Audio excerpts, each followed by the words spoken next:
आम आदमी पार्टी के सांसद संजय सिंह का भाजपा सरकार पर तीखा हमला हो। आपको बता दें, बरेली में आम आदमी पार्टी के राज्यसभा सांसद संजय सिंह ने रविवार को बरेली पहुंचकर भाजपा सरकार पर गंभीर आरोप लगाए और कहा कि देश संविधान से चलेगा, किसी बाबा के फरमान से नहीं। वे दूसरे चरण की पदयात्रा के दौरान संवाददाताओं से बातचीत कर रहे थे। उन्होंने कहा कि इस पदयात्रा का उद्देश्य है जनता में जागरूकता लाना।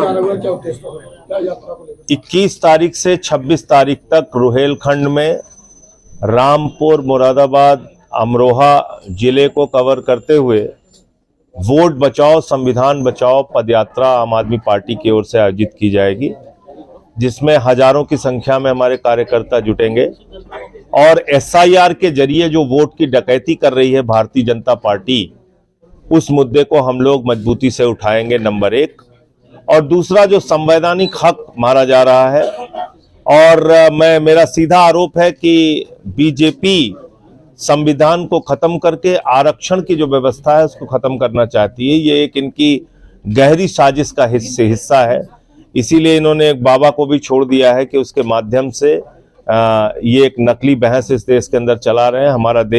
हमारे देश का संविधान धर्मनिरपेक्ष है, और अगर इस प्रकार की मांग शुरू हो गई तो कल को कोई सिख राष्ट्र मांगेगा, कोई तमिल, कोई तेलंगाना, कोई तेलुगु, कोई नागा, कोई आजाद कश्मीर, कोई कहेगा बरेली को राष्ट्र बना दो, मैं कहूँगा सुल्तानपुर को राष्ट्र बना दीजिए। तो ये एक बहस जो देश के अंदर चलाई जा रही है, दरअसल ये संविधान के खिलाफ है।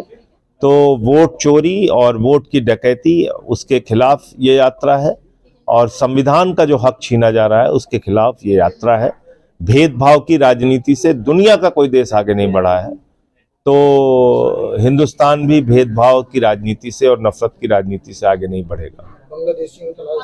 और 4 इस दौरान सभाएं भी हम लोग करेंगे, एक रामपुर में, एक मुरादाबाद में, फिर पागबाड़ा में और आगे अमरोहा में। तो 4 जनसभाएं होनी है। रास्ते में बहुत सारे स्वागत के कार्यक्रम और नुक्कड़ सभाएं, वो कार्यक्रम होंगे, और इस दौरान पर्चे का वितरण, पोस्टर आदि, ये इससे प्रचार के लिए हम लोग इस्तेमाल करेंगे। ये एक जन जागरूकता का कार्यक्रम है, ये क्रांति है।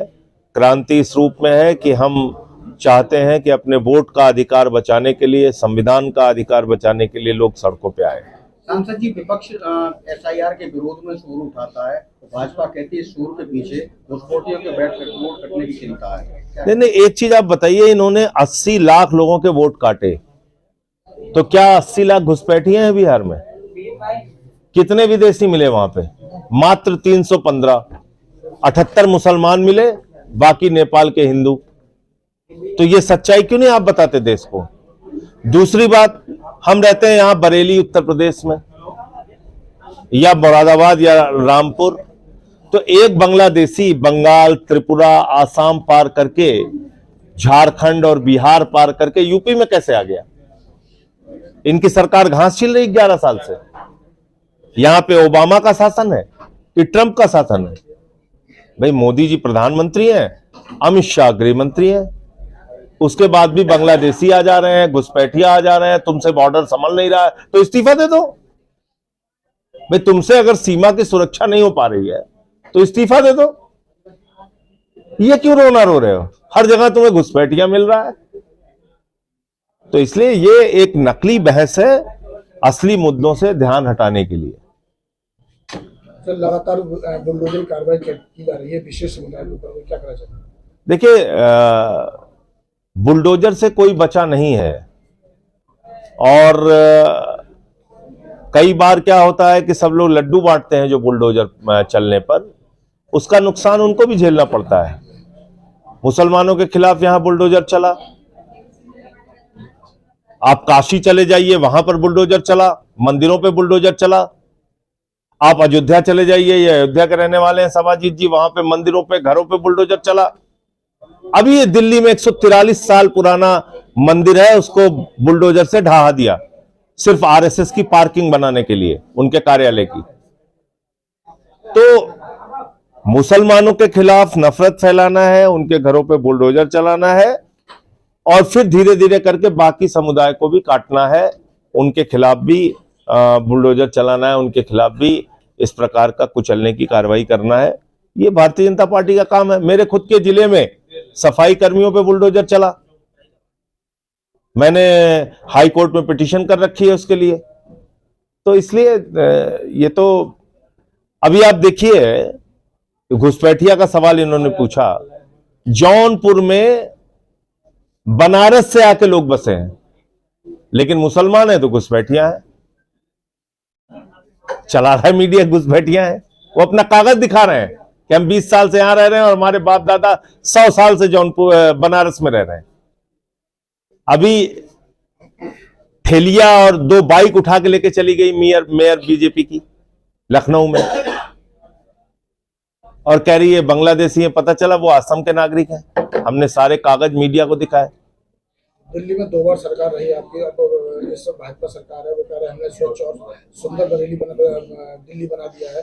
देखिए, उन्होंने दिल्ली को 10 महीने में बर्बाद किया है। आज स्कूलों की फीस 80% बढ़ गई।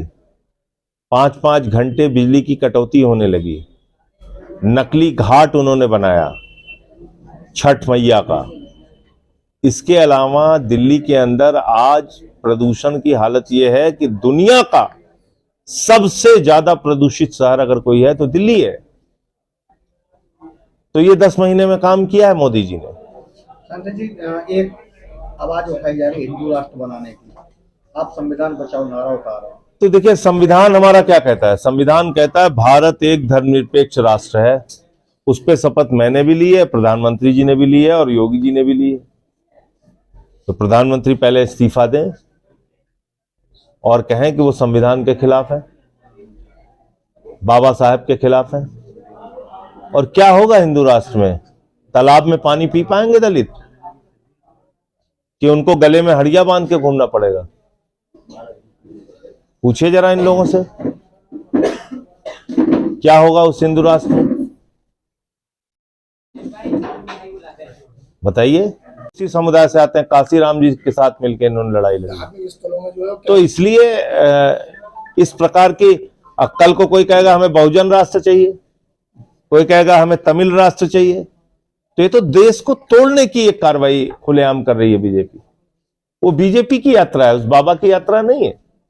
और देश बाबा साहब के संविधान से चलेगा, किसी बाबा के फरमान से नहीं चलेगा।